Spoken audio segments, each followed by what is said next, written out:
الحمد لله نحمده ونستعينه ونستغفره ونعوذ بالله من شرور أنفسنا وسيئات أعمالنا. من يهده الله فلا مضل له ومن يضلل فلا هادي له، وأشهد أن لا إله إلا الله وحده لا شريك له، وأشهد أن سيدنا محمد صلى الله عليه وسلم عبده ورسوله. يا أيها الذين آمنوا اتقوا الله حق تقاته ولا تموتن إلا وأنتم مسلمون. يا أيها الناس اتقوا ربكم الذي خلقكم من نفس واحدة وخلق منها زوجها وبث منهما رجالا كثيرا ونساء، واتقوا الله الذي تساءلون به والأرحام إن الله كان عليكم رقيبا.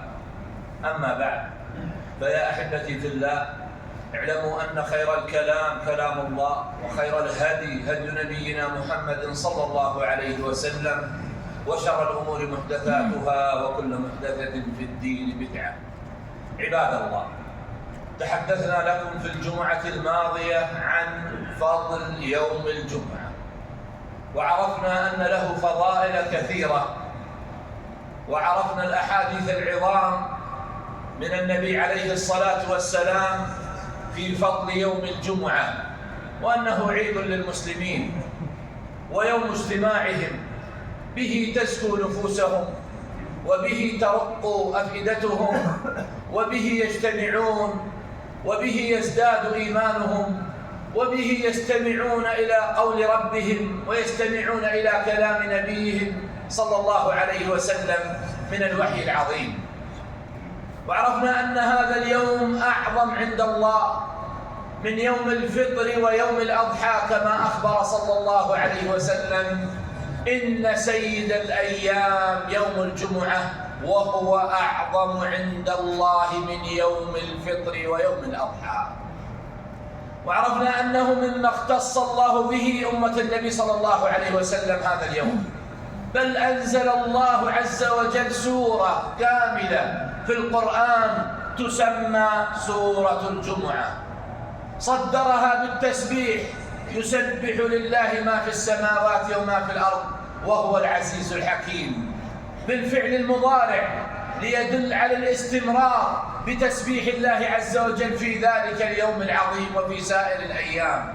ثم ثنى بفضل وذكر منة الله على هذه الأمة: هو الذي بعث في الأميين رسولا منهم يتلو عليهم آياته ويزكيهم ويعلمهم الكتاب والحكمة وإن كانوا من قبل لفي ضلال مبين.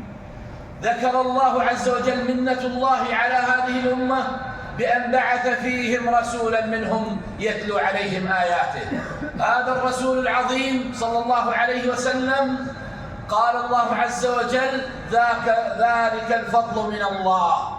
هذا فضل من الله عز وجل، كل هذا التسبيح وبعثة النبي صلى الله عليه وسلم فضل من الله عز وجل ومنة ومنحة وكرامة من الله تبارك وتعالى. ثم ذكر الله عز وجل ذم اليهود وأنهم ليسوا بأولياء لله عز وجل، وأنهم ممن حسدوا المسلمين على يوم الجمعة. كل هذا في سورة الجمعة، إلى أن وصل إلى المقصد والمراد من يوم الجمعة: يا أيها الذين آمنوا.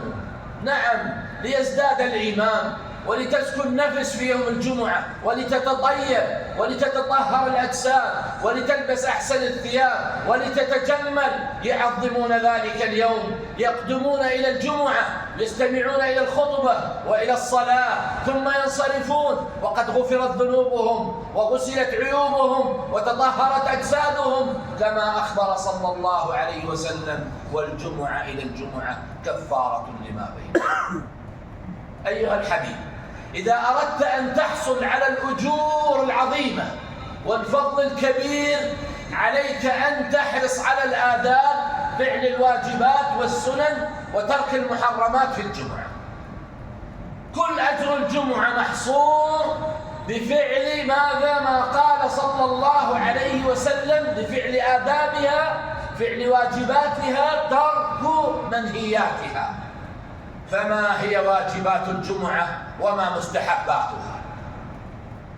طبعا الجميع يعلم حديث النبي صلى الله عليه وسلم: من غسل واغتسل وبكر وابتكر ومشى ولم يركب ودنا من الإمام واقترب وأنصت ولم يلغو ولم يفرق بين اثنين ومس من طيب أهله كان له بكل خطوة يخطوها إلى المسجد أجر سنة صيامها وقيامها. هذا الأجر العظيم. وعرفنا في الجمعة الماضية أن الجمعة تبعث زهراء منيرة لأهلها يحفون بها كالعروس تهدى إلى كريمها، يخوضون في جبال الكافور ثيابهم أشد بياضا من الثلج وريحهم يسطع كالمسك. هؤلاء أهلها المحافظون عليها المداومون عليها الحريصون على آدابها. فمن أراد أن يحصل على هذه الأجور عليه أولا بالاغتسال. الاغتسال كما عند أهل الحديث واجب على كل محتلم كما قال صلى الله عليه وسلم. عليه بالتبكير وهو الإتيان إلى الجمعة مبكرا. من راح إلى الجمعة في الساعة الأولى قال صلى الله عليه وسلم رواح يوم الجمعة واجب، رواح المجيء. ثم قال من راح في الساعة الأولى فكأنما قرب بدنه إلى أن كبش إلى بقرة إلى كبش إلى بيضة. ثم إذا صعد الخطيب المنبر طوت الملائكة الصحف قالوا يا أبا أمامة هل ليس لمن جاء بعد خروج الإمام جمعة؟ قال بلى ولكن ليس ممن يكتب في الصحف، ليس ممن يكتب في الصحف عند الملائكة.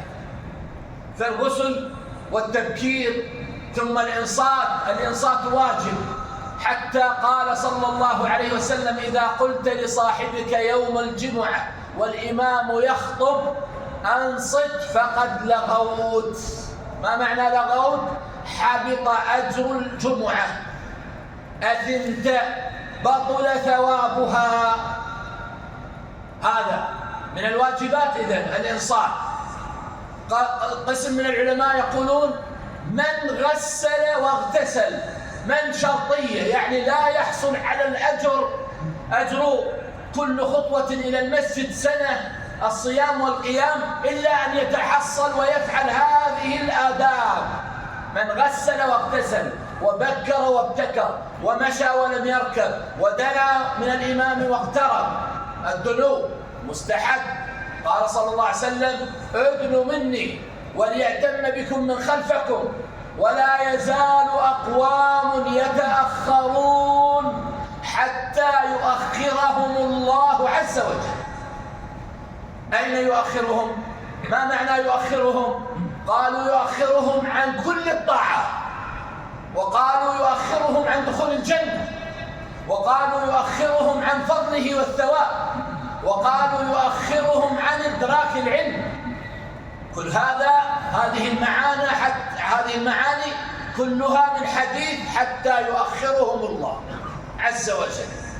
لهذا أوما سمعت بشأنهم يوم المزيد وإنه شأن عظيم الشان هو يوم جمعتنا وزيارة الرحمن وقت صلاتنا وأذان والسابقون إلى الصلاة هم الأولى فازوا بذاك السبق والإحسان. سبق بسبق والمؤخر ها هنا متأخر في ذلك الميدان. بعد ببعد قرب بقرب حكمة الديان. المتسابق هنا سيتسابق يوم القيامة. الله عز وجل قال ذلك خير. هذا هو الخير، هذا هو النعمة، هذا هو الفضل، هذا هو المفلح، هذا هو الفائز، هذا هو الناجي الحريص على التبكير، على الغسل، على الإنصات. هذه عبادات قد نتهاون بها ولكنها عظيمة جليلة. لبس أحسن الثياب، التطيب. قال ولم يفرق بين اثنين وأنصت ولم يلغو. هذا محرمات. من محرمات الجمعة تفريق بين اثنين ولا تخطو رقبة مسلم. قال صلى الله عليه وسلم الذي تأخر أجلس فقد آذيت وآنيت. آذيت المصلين، فيحرم أذية المصلين يوم الجمعة بأي شكل من الأشكال، سواء بالريح من البصل وغيرها أو بالتخطي الرقاب. ومما ينهى عنه في وقت صلاة الجمعة بالتخصيص والخطبة جلسة الحيوة. نهى صلى الله عليه وسلم عن جلسة الحيوة. هذه الجلسة أن يضم الرجل السيقان إلى صدره جالسا ويسحبها إليه. هذه الجلسة تجلب النعاس، ولهذا نهى عنها صلى الله عليه وسلم، وقد تنقض الوضوء. نعم عبد الله. إذن المحرمات اللغو، حتى قال الإمام الشافعي لا ترد سلاما، واحد يسلم عليك لا ترد، ولا تشمت عاطسا.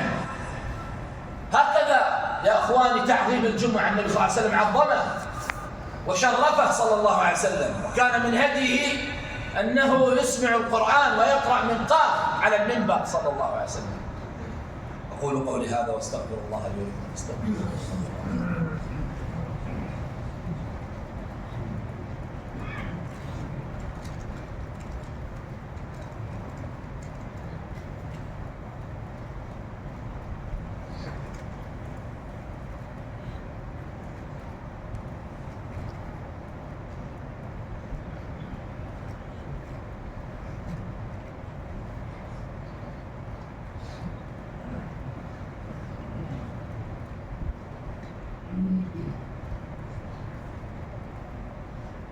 الحمد لله، وأصلي وأسلم على رسول الله صلى الله عليه وسلم، القائل صلى الله عليه وسلم: إذا صلى أحدكم الجمعة فليصلي بعدها 4. القائل صلى الله عليه وسلم: أيعجز أحدكم أن يتحول عن يمينه أو عن شماله؟ يعني بعد الصلاة يستحب تغيير المكان. في صلاة الفرض إلى أن تصلي السنة يستحب تغيير المكان. هذه سائر أو جملة من المستحبات والسنن والواجبات والمحرمات في الجمعة. إذا سمعنا لهذه الفضائل يا ترى ما عقوبة من يترك الجمعة؟ عن أبي هريرة وابن عمر رضي الله عنهما أنهما سمعا رسول الله صلى الله عليه وسلم على أعواد المنبر يقول: لينتهين أقوام عن ودعهم الجمعات، أو ليختمن الله على قلوبهم وليكونن من الغافلين. وقال صلى الله عليه وسلم: من ترك 3 جمع تهاونا طبع الله على قلبه. وقال صلى الله عليه وسلم: من ترك 3 جمع من غير عذر كتب من المنافقين. وقال ابن عباس رضي الله عنه: من ترك 3 جمع متواليات من غير عذر فقد نبذ الإسلام وراء ظهره. وقال صلى الله عليه وسلم: لقد هممت أن أصلي بالناس، لقد هممت أن آمر رجلا يصلي بالناس ثم أذهب إلى أقوام لا يدركون الجمعات فأحرق عليهم بيوتهم. هذه الأحاديث العظيمة في الترهيب من ترك الجمعة، خصوصا من غير عذر أو تهاون، ما يجعل السفرة ولا النزهة إلا يوم الجمعة ويترك صلاة الجمعة. المسكين ما يعلم أن النبي صلى الله عليه وسلم قال: طبع الله على قلبه. أتعرف معنى الطبع؟ قال المناوي: أي منعه ألطافه وطبع عليه الجهل والجفوة والقسوة وكان من أهل النفاق والعياذ بالله. هذه الجمعة عظيمة تترك لأجل ماذا؟ لأجل النزهة، لأجل السفر. السفر طبعا مباح يوم الجمعة، وأهل العلم يكرهوه بعد صلاة الفجر من يوم الجمعة. أهل العلم يجعلون السفر مكروها بعد الفجر، أما أثناء الصلاة فهذا محرم. انتهي. قال صلى صلى الله عليه وسلم، اسمع إلى ما قال صلى الله عليه وسلم نبيك صلى الله عليه وسلم الذي قال يطبع على قلبه. طبع على القلب هذا مصيبة عظيمة، يحرص المسلم على أن يبتعد عن هذا الأمر جدا. نخشى أنه قد يطبع على قلوبنا فتقسو ولا تطهر ولا تذاب إلا في نار جهنم والعياذ بالله. قال صلى الله عليه وسلم يحضر الجمعة ثلاثة نفر، رجل حضرها يلغو فهذا حظه منها، ورجل حضرها يدعو فهذا إن شاء الله أعطاه وإن شاء منعه، ورجل حضرها بإنصات ولم يلغو ولم يخط رقبة مسلم ولم يؤذي أحدا فهي كفارة له من الجمعة إلى الجمعة وزيادة 3 أيام. هذه أقسام الناس في المجيء إلى الجمعة، إما يلغو فهذا حظه منها حبط أجره ذهب ثوابه، وإما يدعو عنده حاجة ويعلم أن ساعة الجمعة ساعة إجابة فقلبه منشغل بالدعاء فهذا إلى الله عز وجل. والثالث حضرها بإنصات ولم يلغو، ما انشغل لا بتسبيح ولا بحصى ولا بالهاتف، لم ينشغل بهذه الأمور فهذه ولم يتخطى رقبة مسلم ولم يؤذي أحد فهذه كفارة له.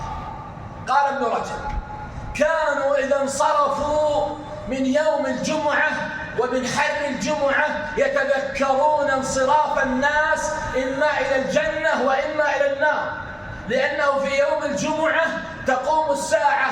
قال ولا يقوم قائم الظهيرة إلا وقد قيل أهل الجنة في جنتهم، يعني مكثوا في قيلولتهم، القيلولة التي بعد الجمعة وقبل الجمعة، يجلسون في الجنة، يعني ينتهي الحساب مع صلاة الجمعة ثم يقيلون في الجنة. وهذا المبارك ابن فضالة قال صليت الجمعة مع الحسن البصري ثم خرج وهو يبكي، قلت يا أبا سعيد لم تبكي؟ قال تلومونني على البكاء وما أرى أمة محمد صلى الله عليه وسلم تجتمع إلا في يوم الجمعة، وما ولو خرج علينا رجل من المهاجرين الأولين فنظر إلينا فما عرف من أعمالنا إلا القبلة التي نتوجه إليها. يعني لا نحضر بقلوب ولا بخشوع ولا تخيل القيامة وأن الساعة تقوم يوم الجمعة والحيوانات خائفة والملائكة خائفة والجبال خائفة والبحار خائفة السماء خائفة، كلها تخاف من يوم الجمعة إلا نحن في غفلة عن هذا اليوم العظيم. هكذا كان. لهذا قال قتادة بن خويلد المؤمن لا تراه إلا في 3: مسجد يعمره وبيت يستره وحاجة من أمر الدنيا لا بأس بها، ما عنده فراغ، وحاجة من أمر الدنيا لا بأس بها. اللهم صل وسلم على نبينا محمد وعلى آله وصحبه وسلم تسليما كثيرا. اللهم أعز الإسلام والمسلمين، اللهم أعز الإسلام والمسلمين، اللهم أعز الإسلام والمسلمين، اللهم ودمر أعداءك أعداء الدين، وأذل يا رب الشرك والمشركين، وأذل يا رب الشرك والمشركين. اللهم وحد صفوف المسلمين، آلف بين قلوبهم، اللهم استر عوراتهم وآمن روعاتهم، احفظهم اللهم من بين أيديهم ومن خلفهم، عن أيمانهم وشمائلهم، ونعوذ بعظمتك اللهم أن نغتال من تحتنا. وصل اللهم وسلم على نبينا محمد وعلى آله وصحبه.